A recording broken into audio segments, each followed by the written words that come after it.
Telekinesis video. Today we're gonna talk about how to push an object away with telekinesis.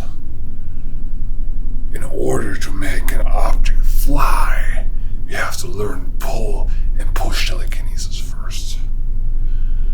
To push an object away, you use the negative feelings you have towards an object. And with the power of meditation and the right breathing, you're going to be able to push an object away. In order to do that, you need years of experience in meditation and breathing. Many people try to just sit down and push an object away, and it just doesn't work like that. But there's hope.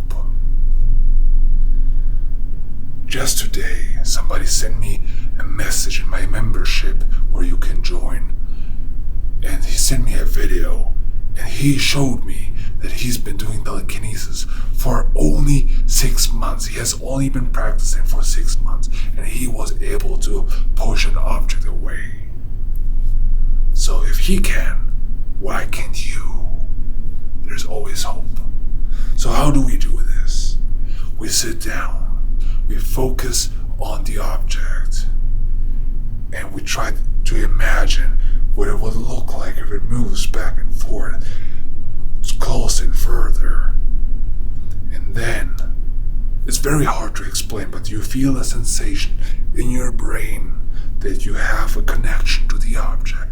And then eventually, you can just push it away with all the frustration you have. Just push it away. And when you do pull telekinesis, it's the exact opposite. But we're going to talk about this in a different video. So if you have any questions, please let me know in the comments below. I'm here to